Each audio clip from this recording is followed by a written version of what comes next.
वृंदावन का वास दे दो, वृंदावन का वास दे दो, वृंदावन का वास दे दो, वृंदावन का वास दे दो।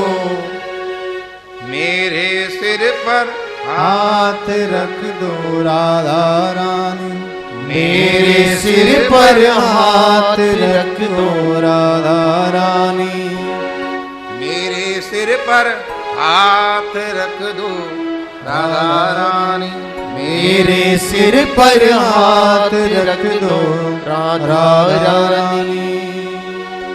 श्री वृंदावन बिहारी लाल की जय। श्री राधे मेरी स्वामिनी, मैं राधे तिरुदास, जन्म जन्म मोहि दीजिए श्री वृंदावन। आज भी आप उस वृंदावन में जाओ, आज भी आपको बहुत से ऐसे सिद्ध महापुरुष साधक मिलेंगे जो कहते कि हमें कभी इस वृंदावन से बाहर जाना ही नहीं। अपमान हो जाए, भोजन नहीं मिले, रहने को न मिले, कष्ट मिले, हम सहने के लिए तैयार हैं, लेकिन इस वृंदावन के बाहर जाने के लिए तैयार नहीं। कहीं मान प्रतिष्ठा मिले न मिले, अपमान गले में बंधाना पड़े, जल भोजन की परवाह नहीं, करके व्रत जन्म बिताना पड़े।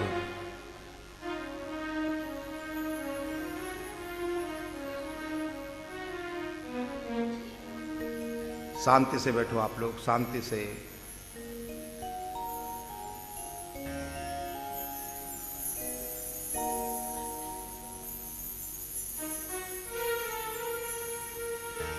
कहीं मान प्रतिष्ठा मिले न मिले, अपमान गले में बंधाना पड़े, जल भोजन की परवाह नहीं, करके व्रत जन्म बिताना पड़े।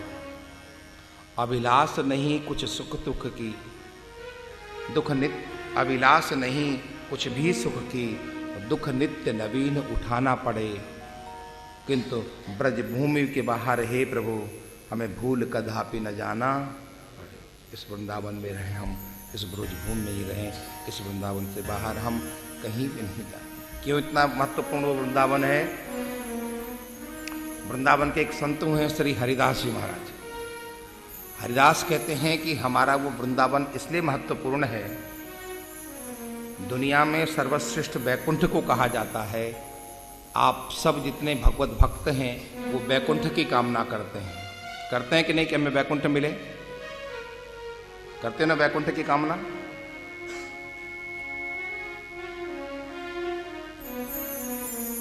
वैसे स्वर्गवासी तो सब हो ही जाते हैं, है ना? गारंटी से सब लोग स्वर्गवासी हो ही जाते हैं। क्यों? क्योंकि जब आप नहीं रहोगे तो आपकी फोटो के नीचे स्वर्गवासी लिखा ही जाएगा। चाहे आप कहीं भी गए हुए हो, लेकिन लिखा क्या जाएगा? तो स्वर्गवासी तो गारंटी है, वैकुंठ की गारंटी नहीं होती है। लेकिन कामना सबकी एक भगवत भक्त की होती है, ब्रह्म ज्ञानियों की मुक्ति की कामना होती है, लेकिन जो भगवत भक्त होते हैं उनकी कामना होती है हम वैकुंठ रहें, वैकुंठ हमको मिले। श्री हरिदास जी महाराज कहते हैं कि मैंने वृंदावन और वैकुंठ दोनों को तौला। तराजू पर आप दो चीज रखो, एक परडे में एक, दूसरे में दूसरा। आप लोग व्यापारी लोग हो, तराजू में आप दो चीज रखो, जो भारी होगी वो परडा नीचे होगा और जो हल्का होगा। तो श्री हरिदास जी महाराज कहते हैं कि मैंने वैकुंठ और वृंदावन को दोनों को एक तराजू में तोला। वृंदावन वैकुंठ को तौल्यो श्री हरिदास, वृंदावन वैकुंठ को तौल्यो श्री हरिदास।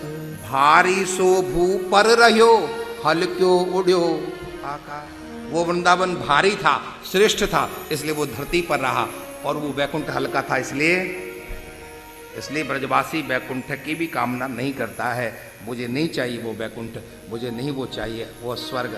हे प्रभु हमें मिले तो इस वृंदावन में ही मिले, इसी वृंदावन में हम रहें, इस वृंदावन के बाहर कहीं। रसखान की प्रसिद्ध उक्ति है, मुसलमान होते भी वो रसखान कहता है, हे प्रभु मनुष्य तो वृंदावन का, पशु तो वृंदावन का, पक्षी तो वृंदावन का, और यदि तू मुझे पत्थर भी बनाए तो भी मानुष हो तो वही रस खान बसो ब्रज गोकुल गाँवों के द्वार। जो पशु हो तो कहा बसु मेरो चढ़ो नित नंद की धेनु मजार। जो खग हो तो बसेरो करो नित कालिंदी कूल कदम्ब की डारन। पाहन हो तो वही गिरि को जो धरो कर छत्र पुरंदर कारण। पाहन हो तो वही गिरि को जो धरो कर छत्र पुरंदर कानन। मानुष हो तो वही रस खान बसो ब्रज गोकुल गाँव के द्वार। रसखान जी कहते हैं, हे प्रभु मनुष्य वृंदावन का, मनुष्य नहीं तो मुझे मनुष्य बनने के योग्य नहीं समझता, पशु बनने के योग्य समझता है तो भी वृंदावन का। गाय बनाना मुझे वृंदावन, पशु बनाने के योग्य नहीं समझो, पक्षी बनाओ तो भी कहाँ का, विराटनगर का नहीं, कहाँ का। और तू पक्षी भी ना बनाए तो क्या बना दे, तो पत्थर बनाना चाहता है ना, तो हमें उसी गिरिराज जी महाराज का पत्थर बनाना जिस गिरिराज जी महाराज को हमारे श्याम सुंदर ने अपने कनिष्ठ का उंगली पर धारण करके और उनका गिरधर गोपाल नाम पड़ा था, वहीं पर बनाना। लेकिन इस ब्रज के बाहर, ब्रज भूमि के बाहर, किंतु प्रभु मुझे भूल कदापि न जाना पड़े। हे ठाकुर इस वृंदावन के बाहर में भूल करके भी नहीं। ऐसे से दिव्य वैकुंठ का दर्शन कराया भगवान ने अपने ब्रजवासियों को। ब्रजवासियों ने कहा, कन्हैया तेरा ये वैकुंठ बिल्कुल भी अच्छा नहीं है, यहाँ आके तुम्हें ऐसा लगता है कि तुमको इन लोगों ने सबने कैदी बना करके रखा है। तुम लेटे हुए हो, लोग आकर स्तुति करके जा रहे हैं, पूजा करके जा रहे हैं, यहाँ तुम न बात करते हो, न तुम गाय चराते हो, न तुम बांसुरी बजाते हो, तो ये कैद खाना नहीं तो और क्या है। चलो उसी वृंदावन में, हमें तुम्हारे इस वैकुंठ में नहीं रहना है। आंखें खोली, अपने आप को वृंदावन में पाया है। इस तरह से भगवान की दिव्य लीला उस वृंदावन में चलती है। भगवान ने उस वृंदावन में दिव्य रासलीला का भी भगवान ने आयोजन किया है। भगवान रास बिहारी लाल उस वृंदावन में बने हैं। भगवान का जो घर था पहले गोकुल था, जन्म भगवान का मथुरा में हुआ, मथुरा से भगवान गोकुल में आए और गोकुल से बाद में भगवान सीधे नंदगांव में रहे हैं। और जो वृंदावन है वो भगवान की रासस्थली है। उस वृंदावन में भगवान ने दिव्य रासक क्रीड़ा की।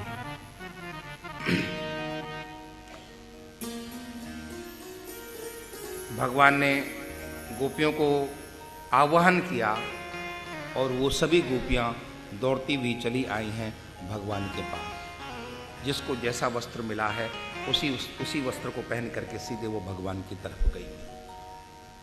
रासलीला पर भगवान का सबसे बड़ा आक्षेप नास्तिकों के द्वारा होता है कि तुम्हारा भगवान कैसे, वो तो पर स्त्रियों के साथ में नाचता है।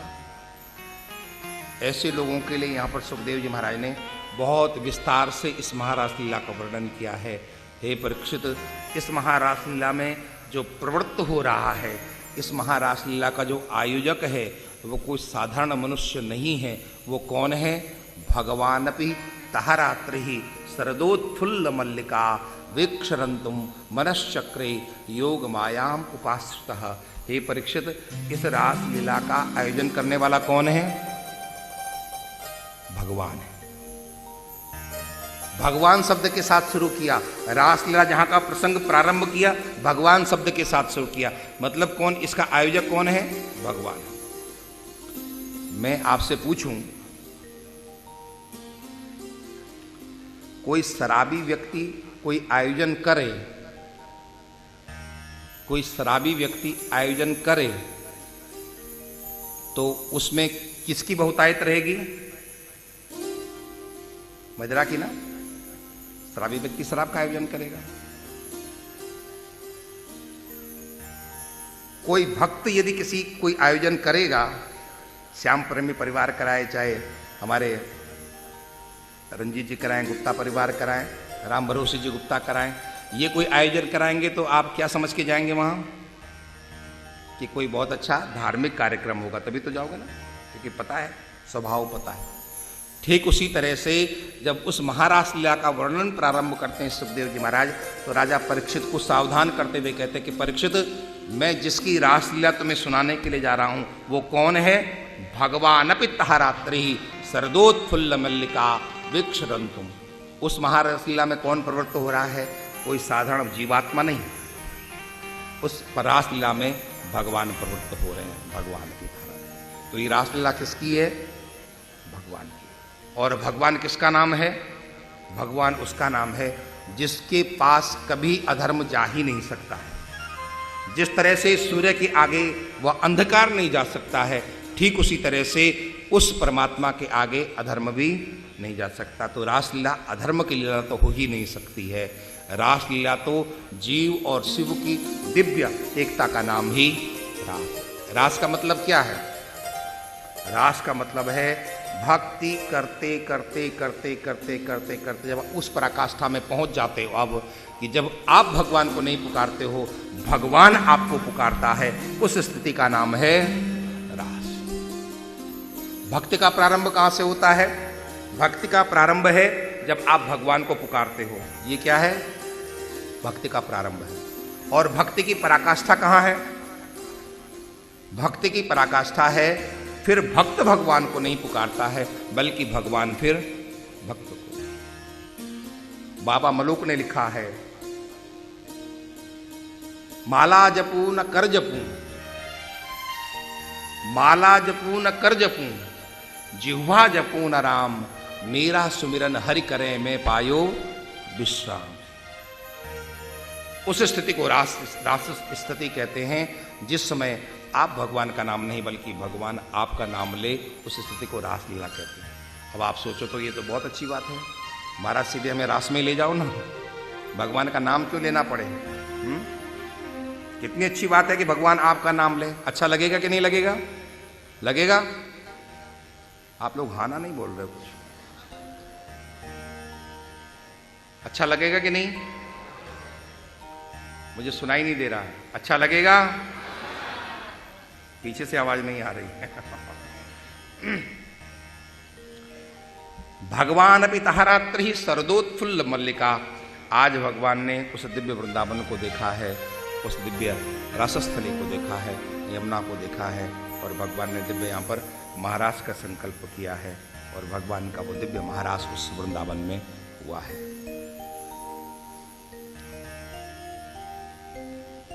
सभी उसमें सम्मिलित नहीं हो पाए, केवल जिनके मन में वो कृष्ण बसे हुए थे, ऐसी गोपियां उस महारास में सम्मिलित हुई हैं। कृष्ण गृहीत मानसा, जिनके मन में कृष्ण बसे हुए थे, ऐसी गोपियां उस महारास में सम्मिलित हुई हैं। और भगवान ने उस महारास में उन सभी गोपियों को जो वरदान दिया था कि मैं महारास में तुमको प्राप्त होऊंगा, भगवान उस महारास में पहुंच करके उन सभी गोपियों को कृतकृत्य करते हैं। बोली रासेश्वर भगवान की जय। भगवान ने रासलीला की है, गोपियों को कृतकृत्य किया है। सुखदेव जी महाराज आगे की लीला का वर्णन करते हैं। एकदा देव यात्रायाम गोपाला जात कौतुकः। भगवान ने शिवरात्रि के पर्व पर भगवान शंकर की भी जाकर के पूजा की है और अपने पिता को उस सर्प से मुक्ति दिलाई। भागवत में आप देखें, किसी देवता का तिरस्कार नहीं है। भगवान श्री कृष्ण भगवान शंकर की भी उपासना करते हैं। आप शंकर भक्त हों, बहुत अच्छी बात है।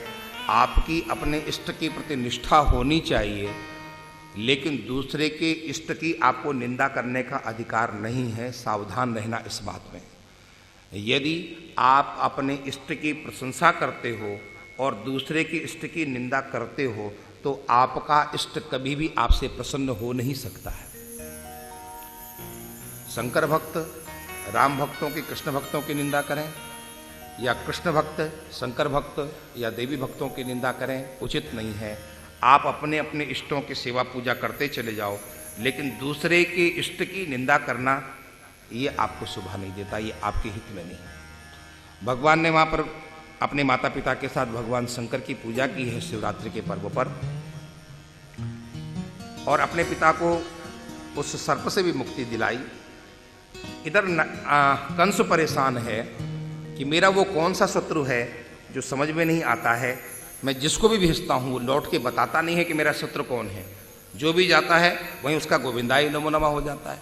पूतना गई पहले, वो लौट के नहीं आई। अगासुर बकासुर गए, वो लौट के नहीं आए। मेरा शत्रु है कौन? लगभग कुछ समय पश्चात श्री नारद जी महाराज श्रीमन नारायण नारायण करते पहुंचे हैं नारद उस कंस के पास। कंस ने बहुत आव भगवत की, आओ महाराज, बहुत वर्षों के बाद आए आप। जिस समय मैंने देवकी वसुदेव को कारागार में डाला था, उनका पहला पुत्र हुआ था, उस समय आप आए थे, और आज लगभग 20-22 साल बाद आप आए हो। नारद जी महाराज ने कहा, भैया ऐसे ही हमारा तो चलना इसी तरह से होता है, जिधर को गए गए। बहुत अच्छा महाराज, कुशल से तो हो महाराज, सब कुछ कुशल है, लेकिन मेरा शत्रु कौन है ये मुझे पता नहीं चल रहा है। कहा तुम्हें नहीं पता? अरे कृष्ण बलराम वो किसी और के पुत्र नहीं है, देवकी वसुदेव के पुत्र हैं। वो तुम्हारे साथ छल किया गया है। कृष्ण और बलराम जिनको तुम नंद बाबा का संतान समझते हो, नंद के नहीं हैं। वो कृष्ण वही 8वें पुत्र हैं। अदला बदली हुई है। जो कन्या आकाश में उड़ी थी वो तो नंद बाबा की थी, और जो पुत्र है वो वसुदेव का है। आग बबूला तलवार लेकर के मारने के लिए दौड़ा। नंद महाराज नारद ने समझाया, इनको मारने से कुछ नहीं होगा, ये तो डाली पत्ते हैं, जड़ तो कृष्ण और बलराम है, जड़ को काटो तब ये पेड़ समाप्त होगा। क्या करूं? कहा उनके घर में तुम उनको मार नहीं सकते हो, यहां उनको बुलाओ, यहां मारना आकर के उनको, किसी को भेजो लेने के लिए। नारद जी महाराज तो चले गए। देवकी और वसुदेव को पुनः उसने कारागार में डाला है। अपने सभी सहयोगियों से मंत्रणा की है कि कौन कृष्ण को ला सकता है, और सबने बताया कृष्ण को यदि कोई वृंदावन से ला सकता है तो वो अक्रूर ला सकता है। अक्रूर के अलावा और कोई कृष्ण को ला नहीं सकता। कंस जैसे दुष्ट व्यक्ति को भी पता है कि भगवान किसको मिलते हैं, अक्रूर को भगवान मिलते हैं। अक्रूर का मतलब है जो क्रूर नहीं है, जो निर्दयी नहीं है, जो सहृदय है, जो भक्त है, उसको कृष्ण मिलते हैं। अक्रूर को बुलाया। अक्रूर जी महाराज आप कृष्ण और बलराम को लेकर के आओ। अक्रूर ने कहा, समझाया, क्यों? पूरी बात बताई। अक्रूर ने कहा, क्यों आप बच्चों की हत्या कर रहे हो? नहीं करना चाहिए। समझाने का बहुत प्रयास करता है, लेकिन कंस कहाँ दुष्ट समझने वाला, उल्टा अक्रूर को समझाने लगा। अक्रूर समझ गए कि ये समझने वाले नहीं हैं, और ठीक है जैसी आपकी आज्ञा महाराज। रात्रि व्यतीत की है अक्रूर ने अपने महल में। प्रातःकाल मुझे कृष्ण और बलराम को लेने के लिए जाना है, लेकिन अक्रूर अब रात्रि भर चिंतन करते हैं कि मैंने ऐसा कौन सा पुण्य किया जो मुझे प्रातःकाल भगवान कृष्ण के दर्शन हुए। किम मया चरितम भद्रम किम तप्तम परमम तपम, मैंने ऐसा कौन सा पुण्य किया प्रातःकाल मुझे मेरे कृष्ण के दर्शन होंगे, मुझे उस वृंदावन के दर्शन होंगे।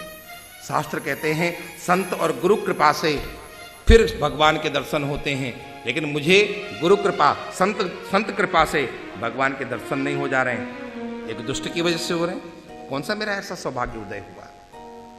रात्रि भर सोचते सोचते प्रातःकाल हुई है। रथ लेकर के चले हैं। मथुरा से वृंदावन कोई बहुत दूर नहीं है, कुछ थोड़ी बहुत दूरी है, लेकिन रात दिन पूरे रास्ते चिंतन करते हुए चले हैं, इसलिए शाम को जाकर के पहुँचे हैं। और शाम का समय होता है, भगवान गौओं को चरा करके वापस जा रहे हैं। आगे आगे गाय, पीछे पीछे भगवान। पूरा का पूरा शरीर गौओं के खुरों से उड़ती हुई धूल से धूल धूसरित है, पूरे शरीर पर धूल लगी हुई है, लेकिन उसके बाद भी भगवान बहुत सुंदर लगते हैं। पंकांग राग रुचिरा वपु करके सुखदेव जी कहते हैं कि सुंदर भगवान उस वृंदावन में अभी भी आगे निकले हैं। जो ही वृंदावन की सीमा में अक्रूर जी आए, देखा भगवान के चरण चिन्ह बने हुए हैं। अक्रूर जी कूद पड़े रथ से, भगवान के चरण चिन्हों को प्रणाम करते हुए आगे बढ़े हैं। क्योंकि पृथ्वी जब भगवान के चरणों का स्पर्श पाती है, इतने रोमांचित हो जाती है कि पृथ्वी पर भगवान के चरण चिन्ह बिल्कुल मोहर की तरह लग जाते हैं। जिस तरह से मोहर होती है ना, स्पष्ट भगवान के ध्वज है, वहाँ पर पताका है, शंख चक्र गदा पद्म जो भगवान के चरणों में चिन्ह है 52, वो 52 के 52 चिन्ह वहाँ पर दिखाई देते हैं। चरणों में प्रणाम करते हुए आगे गए हैं। गौशाला में भगवान मिल गए, चरणों में प्रणाम ही करने वाले थे। भगवान ने कहा, नहीं काका, मैं आपको प्रणाम करूं, आप मुझे प्रणाम क्यों कर रहे हो? बहुत प्रेम पूर्वक लेकर के गए। अपने घर की ओर। रास्ते में भगवान ने पूछा, काका किसी विशेष काम से आप आए हो? तो मना किया था कंस ने कहने के लिए, लेकिन भगवान ने धीरे से, अक्रूर ने भगवान को बताया, आपको मारने के लिए बलराम सहित कंस ने मथुरा बुलाया। भगवान ने सावधान किया, काका आपने मुझसे तो कह दिया, लेकिन भूल करके भी मेरी माँ को मत कहना, क्योंकि मेरी माँ को पता चल गया कि हमें मारने के लिए बुलाया है तो मेरी माँ बिल्कुल मुझे जाने नहीं देगी यहाँ से, इस वृंदावन से बाहर। और मैं कुछ समय लेकर के इस धराधाम पर आया हूँ, मुझे बहुत कुछ कार्य करना है, इस वृंदावन से बाहर निकलना है, आप कृपा करके मेरे माता पिता को नहीं कहना। लेकर के गए, नंद बाबा से बहुत प्रेम पूर्वक मिले हैं अक्रूर जी महाराज, दोनों मिले हैं।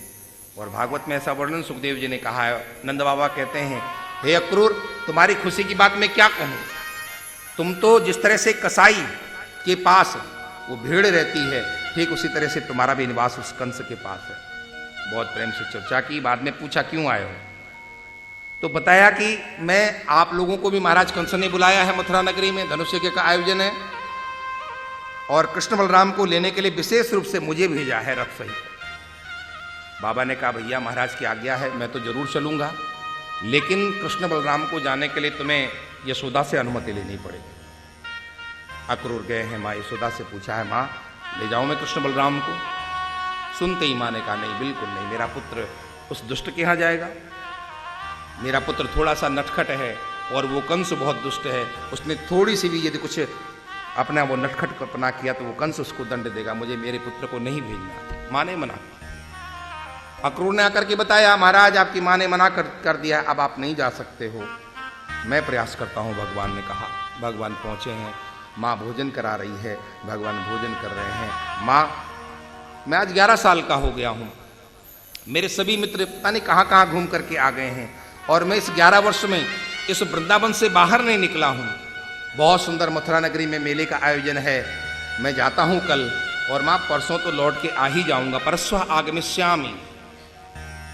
माँ ने बिल्कुल मना किया, नहीं जा सकते हो कृष्ण। कभी कभी ऐसा होता है कि कुछ होने वाली अनहोनी का आपको आभास हो जाता है। माँ को भी पता नहीं क्यों ऐसा लग रहा है कि अब का गया वो कृष्ण लौट के नहीं आएगा। माँ ने जिद करते हैं भगवान माँ से, माँ मैं बहुत जल्दी लौट के आऊँगा, बहुत जल्दी लौट के, परसों आगमिष्यामि माँ। माँ को बहुत ज़्यादा जब भगवान ने दबाव दिया, बहुत ज़्यादा कहा, तो माँ ने भी सोचा कि मेरा छोटा सा ये लड़का है, मेरा छोटा सा बच्चा है, कहीं इसका दिल न टूट जाए, और न चाहते हुए भी माँ ने आज्ञा दी है, जाओ कृष्ण तुम चले जाना, ठीक है, लेकिन बेटा ध्यान रखना, ये बूढ़ी आंखें तेरी प्रतीक्षा करती रहेगी, तेरा इंतजार करती रहेगी।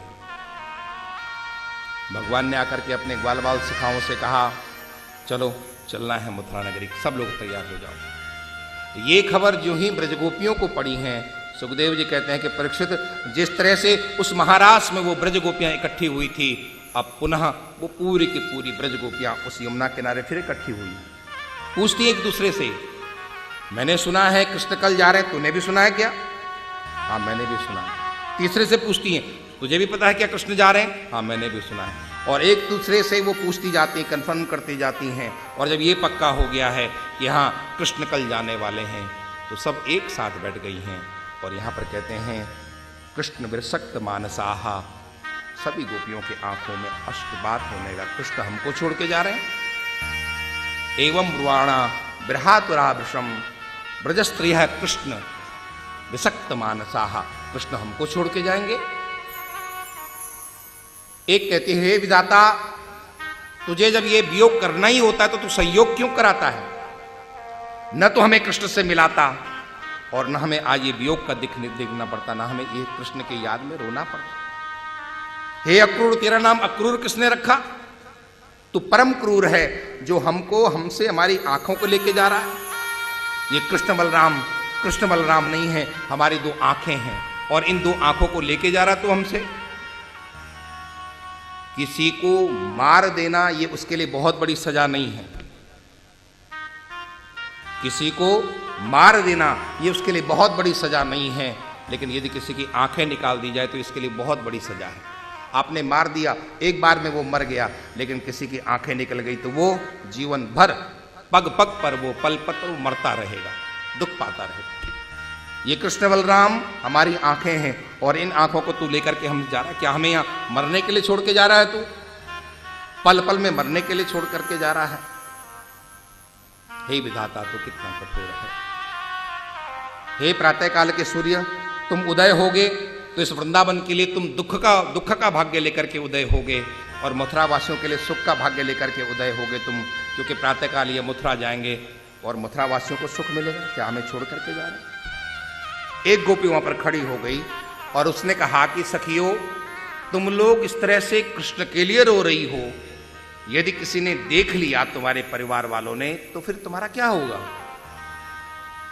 सभी गोपियों ने एक स्वर में कहा, किसका परिवार, कैसा परिवार, कहां का परिवार? हमारा यदि कोई है अपना तो कृष्ण है, कृष्ण के अलावा हम किसी को भी नहीं। मेरे तो गिरिधर गोपाल दूसरो न कोई, जाके सिर मोर मुकुट मेरो पति। हमारे तो कृष्ण है।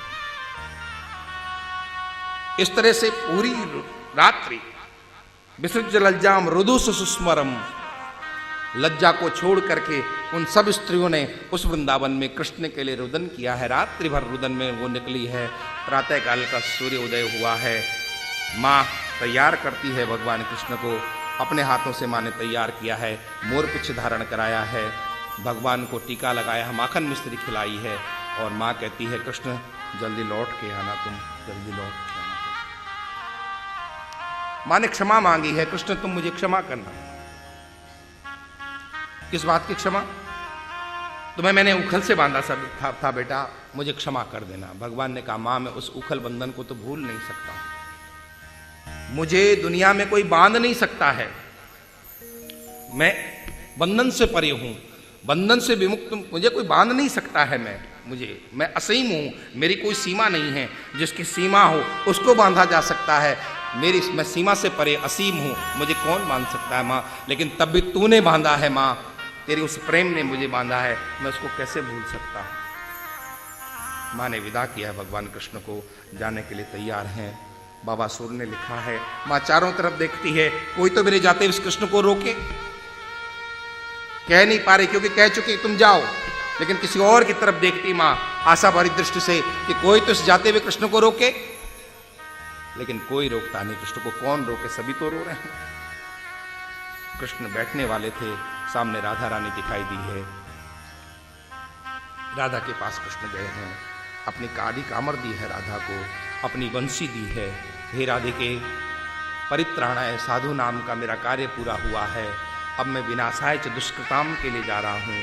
ये वृंदावन भूमि प्रेम की भूमि है। मैं नहीं चाहता हूँ कि वृंदावन की भूमि रक्त रंजित हो, क्योंकि इस पृथ्वी पर बहुत से राक्षस हैं। मैं चाहूँ तो सबको यहाँ बुला सकता हूँ, यहाँ उनको मार सकता हूँ, लेकिन ये प्रेम की भूमि में मैं रक्त नहीं बहाना चाहता हूँ। मैं इस वृंदावन से बाहर जा रहा हूँ, मेरा कर्तव्य मुझे बुला रहा है। ये बांसुरी तुम रखो, मेरी ये कामर तुम रखो। क्या कह रहा?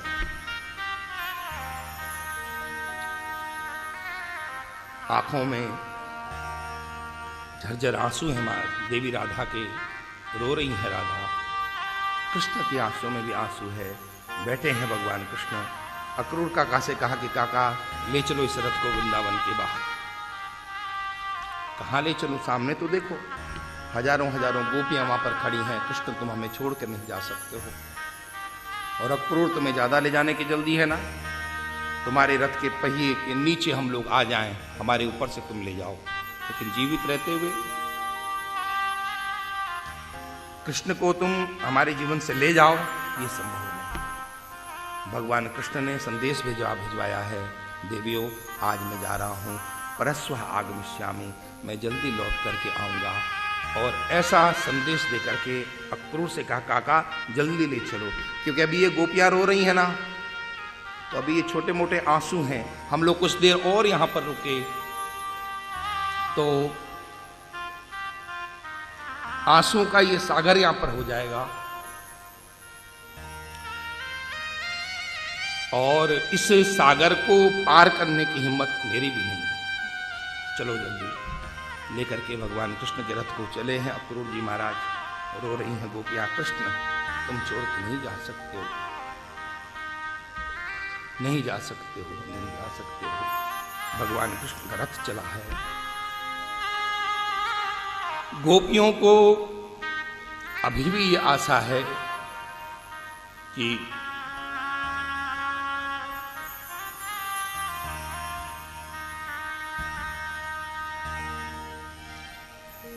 हमारा ठाकुर लौट के आएगा, हमें छोड़ के नहीं जाएगा।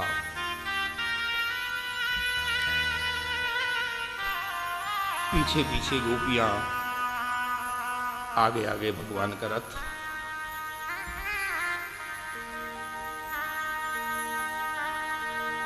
उस वृंदावन की सीमा तक भगवान का रथ पहुंचा है। गोपियों ने देखा कि भगवान लौट के नहीं आ रहे हैं। वृंदावन की सीमा से भगवान का रथ आगे बढ़ा है। गोपियां वहीं पर रुकी हैं। आशा है कृष्ण लौट के आएंगे। रथ को देख रही हैं। रथ दिखना बंद हुआ। रथ की ध्वजा दिखाई देती है। अब तो ध्वजा भी दिखाई देनी बंद हो गई है। रथ की धूल दिखाई देती है। और कुछ देर के बाद वो धूल भी जब रथ की दिखाई देनी बंद हो गई तो जिस तरह से कदली, कटी हुई कदली गिर पड़ती है, भगवान कृष्ण के वियोग में वो सब गोपियां भी गिर पड़ी। छोड़ वृंदा विपिन कुंज यमुना पुलिन श्याम मथुरा चले, श्याम मथुरा चले। छोड़ वृंदा विपिन कुंज यमुना पुलिन श्याम मथुरा चले, श्याम मथुरा चले। माँ यशोदा दुखित नंद बाबा खड़े, माँ यशोदा दुखित नंद बाबा खड़े। ग्वाल रोवे हमारे कन्हैया ग्वाल रोए हमारे कन्हैया चले। धूल छाई गगन प्राण तन मन हरन, श्याम मथुरा चले, श्याम मथुरा चले। हाय मोहन बिना चैन कैसे पड़े, हाय मोहन बिना चैन कैसे पड़े। कौन नवनीत माखन की चोरी करे, कौन नवनीत माखन की चोरी करे। छोड़ सबसे लगन प्राण तन मन हरन, श्याम मथुरा चले, श्याम मथुरा चले। छोड़ वृंदा विपिन कुंज यमुना पुलिन, श्याम मथुरा चले, श्याम मथुरा चले। राधा रानी खड़ी देखती एक टक, राधा रानी खड़ी देखती एक टक। सोचती अब तो लौटेंगे हठ छोड़कर, सोचती अब तो लौटेंगे हठ छोड़कर। फिर न लौटे मोहन कैसे निष्ठुर ये मन, श्याम मथुरा चले, श्याम मथुरा चले। फिर न लौटे मोहन कैसे निष्ठुर ये मन, श्याम मथुरा चले, श्याम मथुरा चले। छोड़ वृंदा विपिन कुंज यमुना पुलिन, श्याम मथुरा चले, श्याम मथुरा चले। यावद लक्ष्यते केतुः यावद रेणुरथस्य च, अनुप्रस्थात् पितात्मानो लेख्यानीवोपलक्षितः। भगवान का रथ वृंदावन की सीमा के बाहर, गोपियां उसी सीमा पर रुक गई। अभी भी आशा कृष्ण लौट के आएंगे। रथ जब तक दिखाई दे रहा है शायद लौट के आए, रथ दिखाई देना बंद हुआ तो रथ की ध्वजा दिखाई दे रही, तब भी है कि शायद कृष्ण लौट के आए, नहीं लौटे कृष्ण। धूल उड़ती हुई दिखाई दी है दूर, तब भी आशा के शायद लौट के आए, लेकिन जब धूल दिखना भी बंद हो गया, गोपियां समझ गई ये लौट के नहीं आने वाले हैं, निष्प्राण होकर के गिर पड़े। भगवान का एक सिद्धांत है, ये यथा माम प्रपद्यन्ते तांस्तथैव भजाम्यहम्। तुम जैसा मेरे लिए करते हो मैं भी तुम्हारे लिए वैसा ही करता हूँ। तुम मेरे लिए गाते हो तो मैं तुम्हारे लिए गाता हूँ, तुम मेरे लिए रोते हो तो मैं तुम्हारे लिए रोता भी हूँ। यहाँ गोपियाँ रो रही हैं तो भगवान भी रो रहे हैं। अक्रूर जी महाराज ने जब भगवान को रोते हुए देखा तो अक्रूर को थोड़ा भ्रम हुआ कि ये भगवान नहीं है क्या। भगवान तो आनंद कंद हैं, सच्चिदानंद रूप हैं, और उस सच्चिदानंद परमात्मा में रोना कैसा। ज्ञान संपन्न वो परमात्मा कहीं रो सकते हैं क्या? नहीं, मुझे तो लगता है कि ये भगवान नहीं, भगवान रोते नहीं हैं, ये तो साधारण मनुष्य की तरह रो रहे हैं, ये भगवान नहीं है। और ऐसा सोच करके उनमें मन में भाव आया, भगवान तो अंतर्यामी, भगवान समझ गए कि चाचा जी को हमारे प्रति थोड़ा अविश्वास हुआ है, हमारी भगवत्ता के प्रति अविश्वास हुआ है। तो भगवान ने कहा, काका थोड़ा यमुना स्नान कर लो, थक गए हो गया, स्नान करो। काका उतरे हैं, यमुना जी में डुबकी लगाए तो वहाँ देखा वहाँ भी कृष्ण है। सोचने लगे कि कितना नटखट है, अभी मैं वहाँ बैठा के लाया था, पानी में भी आ गया। बाहर निकल के देखा तो देखा रथ में बैठे हुए हैं, डुबकी लगाई तो देखा यहाँ पर। समझ गए कि जिसको मैं साधारण बालक समझ रहा था ये साधारण बालक नहीं है, ये तो साक्षात परब्रह्म परमात्मा है, श्री कृष्ण कन्हैया लाल है। श्री वृंदावन बिहारी लाल की जय। भगवान पहुंचे हैं मथुरा नगरी में, और जब मथुरा वासियों को पता चला कि भगवान आए हैं, पूरे मथुरावासी प्रसन्न हो गए।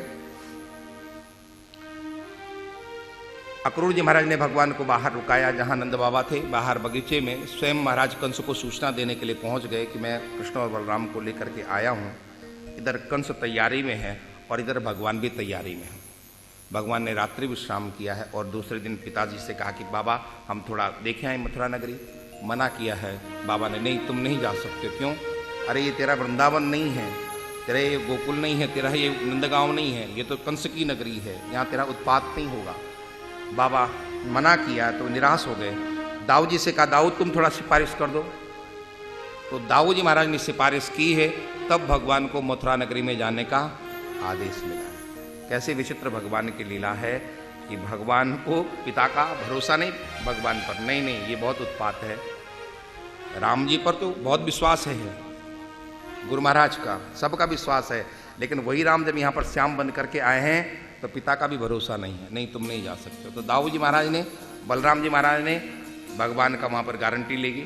हम सभी से सावधान किया, देखो भैया यहाँ कोई भी कृष्ण की जय जयकार नहीं करना, ये मथुरा नगरी है, यहाँ कंस की जय जयकार होती। बच्चों कोई भी तुम लोग कृष्ण की जय जयकार नहीं करना। लेकिन बच्चे तो बच्चे, जो ही वो पहुँचे हैं मथुरा नगरी में और लोगों ने कृष्ण बलराम के ऊपर पुष्प वर्षा की, बच्चों से रहा नहीं गया और बच्चों ने बड़ी जोर से जय जयकार की है। बोले कृष्ण कन्हैया लाल जय। श्री दाऊ जी महाराज की जय। प्रसाद शिखरारूढ़ा प्रत्यफुल्ल मुखाम्बुजा अव्यवर्षन सोमनश्य प्रमदा बलकेशवो। पुष्प वर्षा मथुरा वासियों ने की है और भगवान सीधे पहुँचे हैं उस धनुष क्षेत्र में जहाँ पर वो धनुष रखा है। प्रहरियों ने बहुत रोका है कि नहीं तुम अंदर नहीं जा सकते हो। भगवान को कौन रोक सके, भगवान सबको इधर उधर करते हुए अंदर पहुँचे हैं और भगवान ने उस धनुष को लिया और लेते उसके 2 टुकड़े करके जमीन पर पटका। भयंकर आवाज वो आवाज कंस के कानों तक पहुंची और कान पर पहुंचते ही कंस भयभीत। कंस को पता है कि गुरु महाराज ने, भगवान ने कहा था कि कंस जब तक तेरा ये धनुष सुरक्षित तब तक तू सुरक्षित, और जिस दिन इस धनुष का गोविंदाई नमो नमः हो जाएगा उस दिन तेरा भी, और जो इस धनुष का गोविंदाई नमो नमः करेगा वो तेरा भी नमो नमः करना ही करना। अब न बाबा नारद पर खींचने लगे कि बाबा नारद तेरी मैंने सीख नहीं मानी होती तो कम से कम अपने दुश्मन को घर में तो नहीं बुलाया होता। तूने मुझे क्या उल्टी सीख दी है कि मैंने अपनी मृत्यु को ही अपने घर में बुलाया है। और यहाँ पर सभी से विचार विमर्श करने के बाद उसने एक बहुत ऊंचा आसन बनाया, कृष्ण बलराम को भी बुलाया है और उनको मारने के लिए कुबल्या पीड़ हाथी को महावत के सहित खड़ा किया है। भगवान चले जा रहे हैं उस महाराज कंस के रंगभूमि की ओर, और जब वहाँ पर पहुँचे हैं कुबल्या पीड़ हाथी भगवान को मारने के लिए आया है। भगवान ने एक मुष्टिका में उस हाथी का भी गोविंदाई नमो नमः किया है, उस महावत का भी गोविंदाई नमो नमः किया है, और हाथी के दोनों दांत निकाले हैं और एक बलराम जी ने अपने कंधे पर रख लिया और दूसरे भगवान कृष्ण ने अपने कंधे पर रख लिया है और पहुँचे हैं महाराज कंस के सम्मुख। उच्चासन पर कंस बैठा हुआ है, वहाँ पर नंद बाबा भी हैं, मथुरावासी भी हैं, संत लोग भी वहाँ पर बैठे हैं, योद्धा लोग भी वहाँ पर बैठे हुए हैं, और जिसने भी भगवान को देखा है, जिसकी जैसी दृष्टि थी वैसे ही भगवान उनको नजर वहाँ पर आए हैं। मल्लानाम सनिर्णाम नरवरा, स्त्रियां जो वहाँ पर बैठी थी उनको भगवान साक्षात कामदेव के रूप में नजर आए। वहाँ पर जो योगी लोग बैठे थे उनको वो कृष्ण बलराम साक्षात परमात्मा के रूप में नजर आए। नंद बाबा को अपने बेटों के रूप में नजर आए। भगवान कृष्ण के जो सखा बैठे हुए थे उनको भगवान कृष्ण उनके सखा के रूप में नजर आए। लेकिन जो मामा कंस बैठे थे उनको क्या नजर आया? साक्षात मेरा ये काल चला। जाकी रही भावना जैसी, जाकी रही भावना जैसी, प्रभु मूरत देखी तिन तैसी, प्रभु मूरत देखी तिन तैसी, जाकी रही भावना जैसी, जाकी रही भावना जैसी, जाकी रही भावना जैसी, जाकी रही भावना जैसी। भगवान के सामने प्रस्ताव रखा सल मुसल ने, देखो हम सब लोग महाराज की प्रजा हैं और हमारा दायित्व है महाराज का मनोरंजन करना, आओ मल्लयुद्ध करें। भगवान ने कहा भैया हम लोग 11 साल के, तुम लोग इधर 30-40 साल के, तुम्हारा हमारा क्या मेल, ये तो ठीक नहीं है। सल तो सल ने कहा तुम और बच्चे, तुमने पूतना का गोविंदाई नमो नमः किया, अगासुर बकासुर का गोविंदाई नमो नमः किया, तुम बच्चे हो, तुम तो काल के भी काल हो, आओ युद्ध करो। भगवान ने कहा जैसी तुम्हारी इच्छा, वैसे तो मैं मना कर रहा हूं लेकिन तुम नहीं मानते तो आओ। सुखदेव जी महाराज कहते हैं सल के साथ में श्री बलराम जी महाराज और तुसल के साथ में भगवान कृष्ण का वहाँ पर मल्लयुद्ध प्रारंभ हुआ है। थोड़ी देर भगवान उनको नचाते रहे और जो ही भगवान को मौका मिला भगवान ने एक जोर का मुष्टिका प्रहार किया। सल जी महाराज का गोविंदाय, दाऊ जी महाराज ने मुसल का भी वहाँ पर गोविंदाय नमो नमः किया है। सभी मिलकर के भगवान से लड़ने के लिए आए, भगवान सबको मारते चले गए।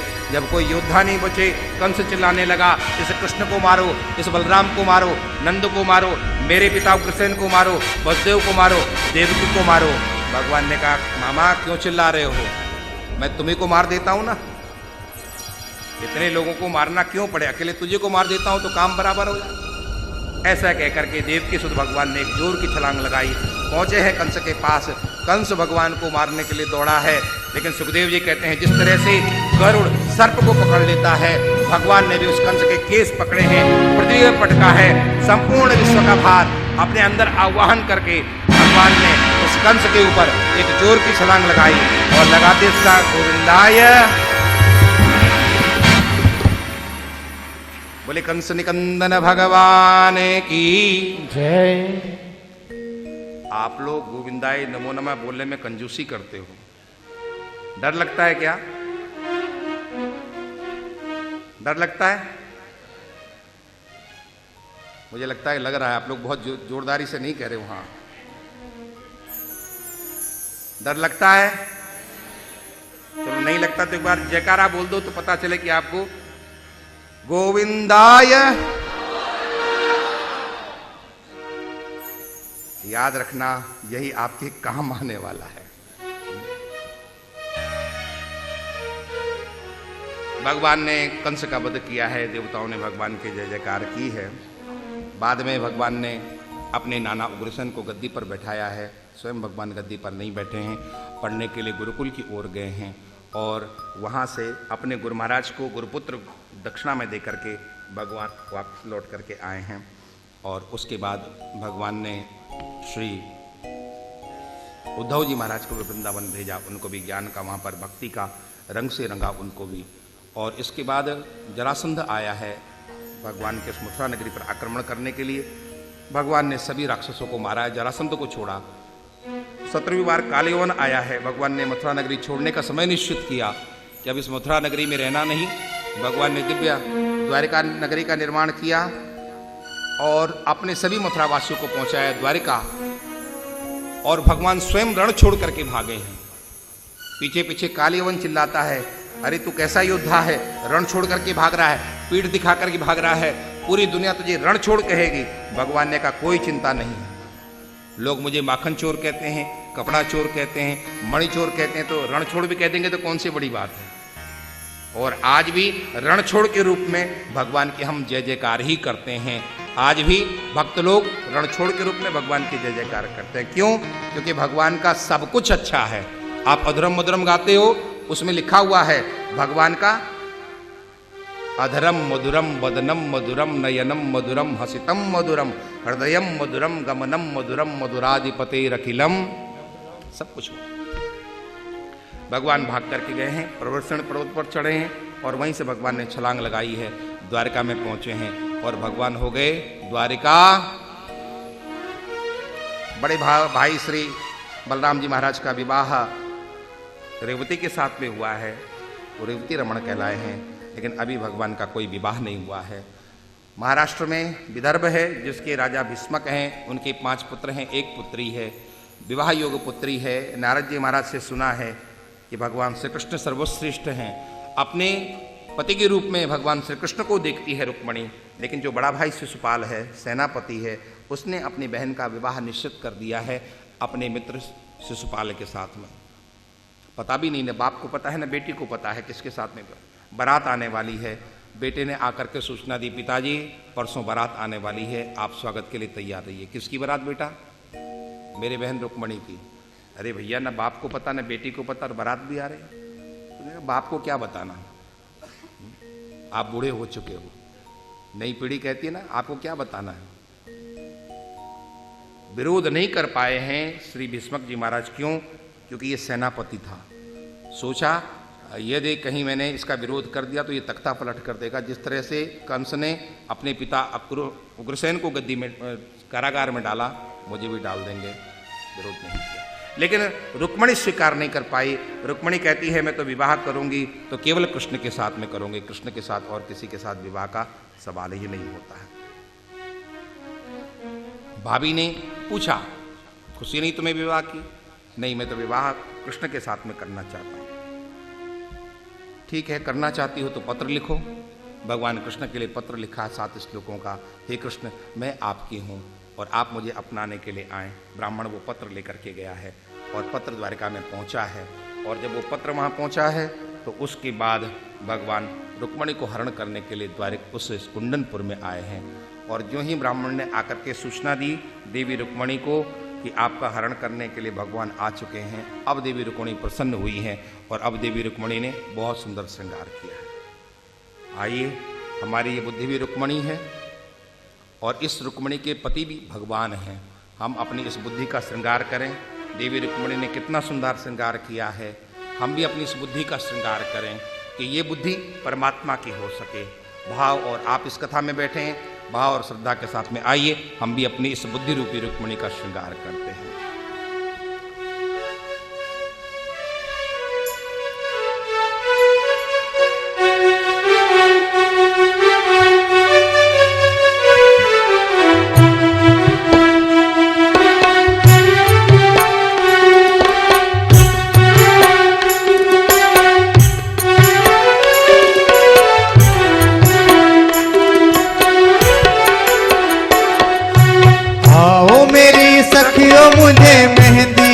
लगा दो।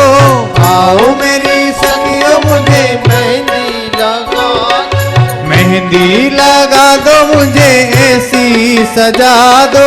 मेहंदी लगा दो, मुझे ऐसी सजा दो। मुझे श्याम सुंदर की दुल्हन बना दो। मुझे श्याम सुंदर की दुल्हन बना दो। ओ मुझे श्याम सुंदर की दुल्हन बना दो। मुझे श्याम सुंदर की दुल्हन बना दो। आओ मेरी सखियों मुझे मेहंदी लगा दो। आओ मेरी सखियों मुझे मेहंदी लगा दो। मेहंदी लगा दो, मुझे ऐसी सजा दो। मेहंदी लगा दो, मुझे ऐसी सजा दो। मुझे श्याम सुंदर की दुल्हन बना दो। मुझे श्याम सुंदर की दुल्हन बना दो। ओ मुझे श्याम सुंदर की दुल्हन बना दो। मुझे श्याम सुंदर की दुल्हन बना दो।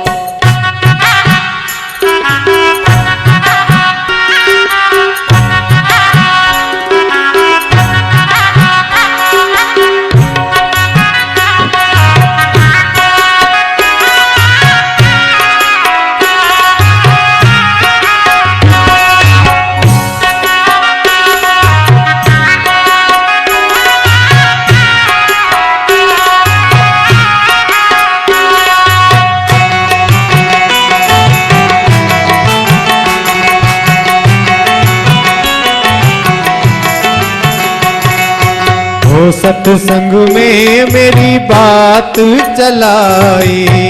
सत्संग में मेरी बात चलाई। सदगुरु ने मेरी कीनी रे सगाई। सदगुरु ने मेरी कीनी रे सगाई। उनको बुला के हथ लेवा तो करा दो। उनको बुला के हथ लेवा तो करा दो। उनको बुला के हथ लेवा तो करा दो। उनको बुला के हथ लेवा तो करा दो। ओ मुझे श्याम सुंदर की दुल्हन बना दो। मुझे श्याम सुंदर की दुल्हन बना दो। ओ मुझे श्याम सुंदर की दुल्हन बना दो। मुझे श्याम सुंदर की दुल्हन बना दो। आओ मेरी सखियों मुझे मेहंदी लगा दो। आओ मेरी सखियों मुझे मेहंदी लगा दो। मेहंदी लगा दो, मुझे ऐसी सजा दो। मेहंदी लगा दो, मुझे ऐसी सजा दो। मुझे श्याम सुंदर की दुल्हन बना दो। मुझे श्याम सुंदर की दुल्हन बना दो। मुझे श्याम सुंदर की दुल्हन बना दो। हो मुझे श्याम सुंदर की दुल्हन बना दो।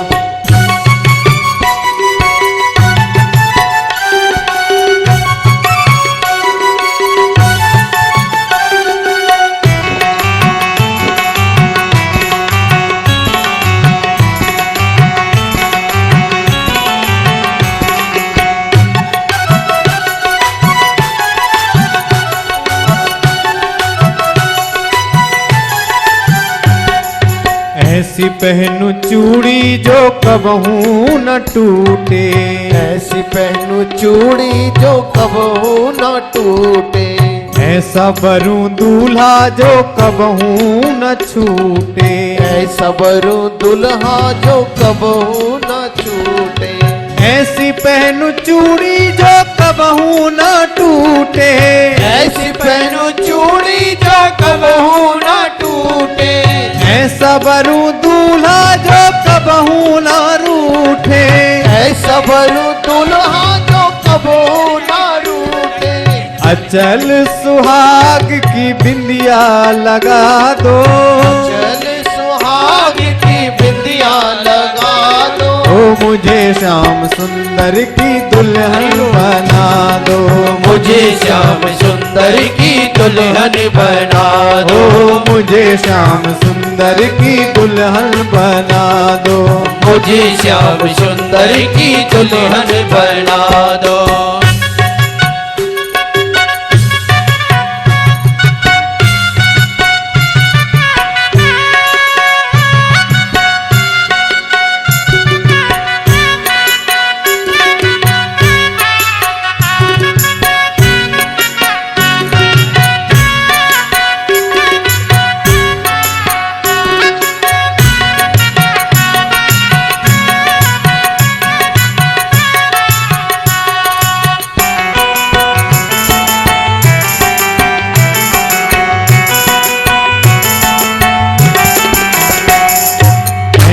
ओढ़ चुनरी जो रंग नाही छूटे। ऐसी ओढ़ चुनरी जो रंग नाही छूटे।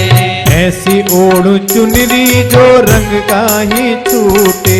ऐसी ओढ़ चुनरी जो रंग नाही छूटे।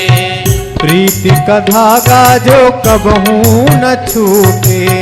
प्रीति का धागा जो कबहू न छूटे। ऐसी ओढ़ चुनरी जो रंग नाही छूटे। ऐसी ओढ़ चुनरी जो रंग नाही छूटे। ओ प्रीत का धागा जो कबहू न टूटे। प्रीति का धागा जो कबहू न टूटे। आज मेरी मोतियन से मांग भरा दो। आज मेरी मोतियन से मांग भरा दो। आज मेरी मोतियन से मांग भरा दो। आज मेरी मोतियन से मांग भरा दो। मुझे श्याम सुंदर की दुल्हन बना दो। मुझे श्याम सुंदर की दुल्हन बना दो। मुझे श्याम सुंदर की दुल्हन बना दो। मुझे श्याम सुंदर की दुल्हन बना दो।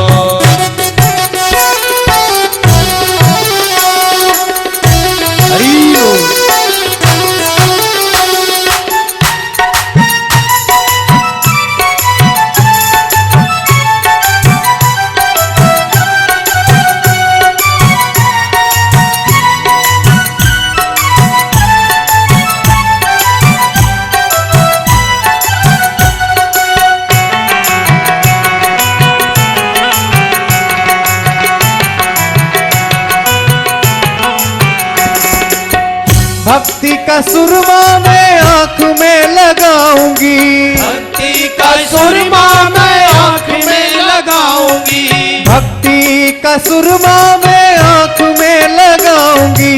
भक्ति का सुरमा मैं आंख में लगाऊंगी। दुनिया से नाता तोड़ उनकी हो जाऊंगी। दुनिया से नाता तोड़ उनकी हो जाऊंगी। सदगुरु को बुला के फेरे तो पड़ा दो। सदगुरु को बुला के फेरे तो पड़ा दो। सदगुरु को बुला के फेरे तो पड़ा दो। सदगुरु को बुला के फेरे तो पड़ा दो। मुझे श्याम सुंदर की दुल्हन बना दो। मुझे श्याम सुंदर की दुल्हन बना दो। मुझे श्याम सुंदर की दुल्हन बना दो। मुझे श्याम सुंदर की दुल्हन बना दो। मुझे श्याम सुंदर की दुल्हन बना दो। मुझे श्याम सुंदर की दुल्हन बना दो। मुझे श्याम सुंदर की दुल्हन बना दो। मुझे श्याम सुंदर की दुल्हन बना दो। मुझे श्याम सुंदर की दुल्हन बना दो। मुझे श्याम सुंदर की दुल्हन बना दो। आओ मेरी सखियों मुझे मेहंदी लगा दो। मेहंदी लगा दो मुझे ऐसी सजा दो।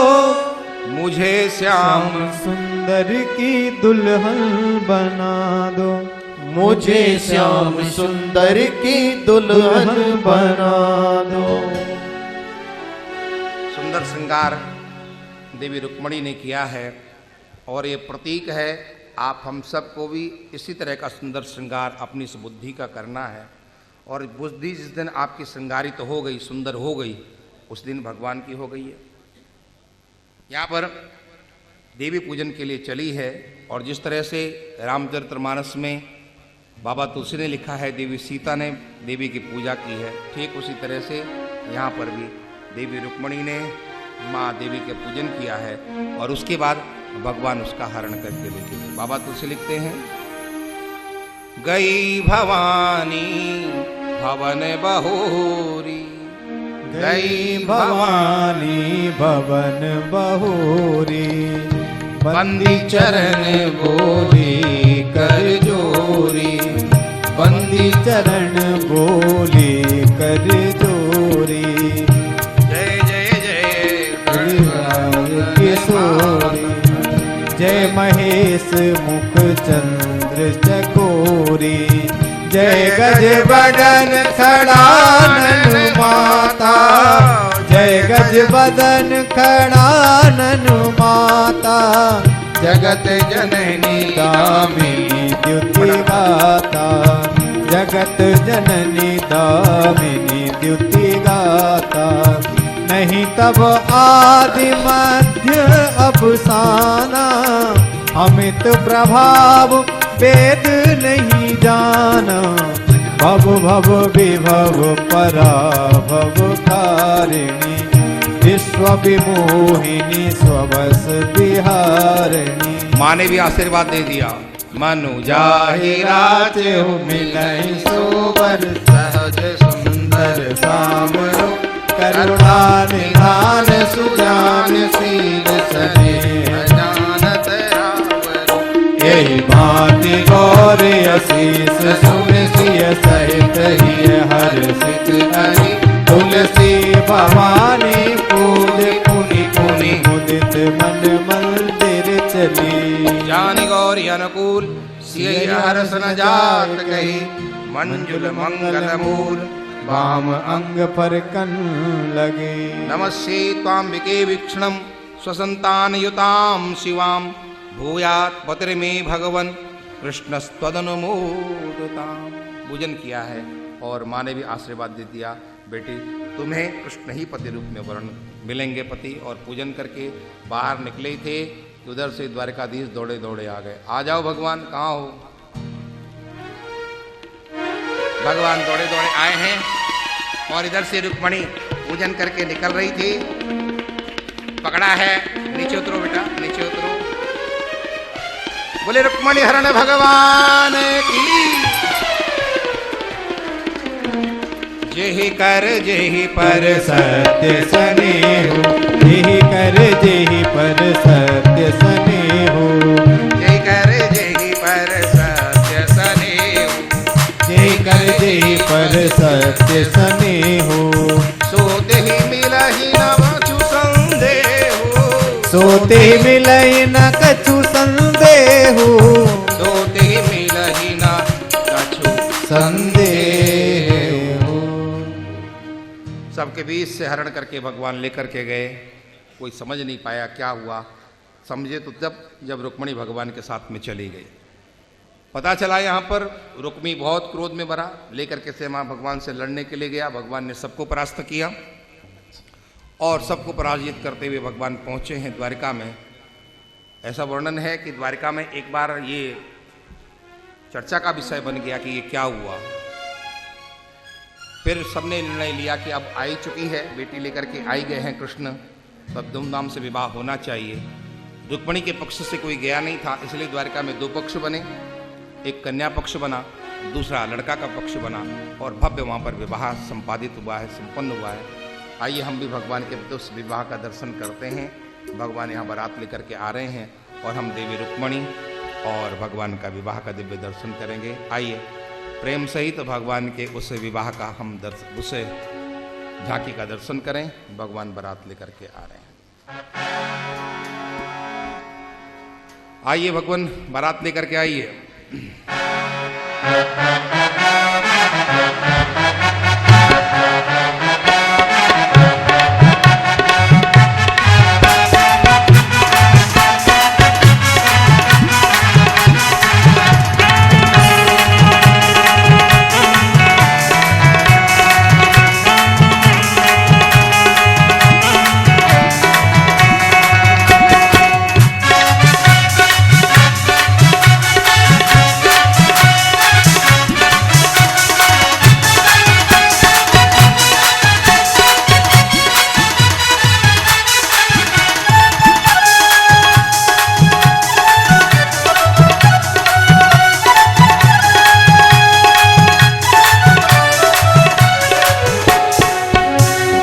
आज मेरे श्याम की शादी है, आज मेरे श्याम की शादी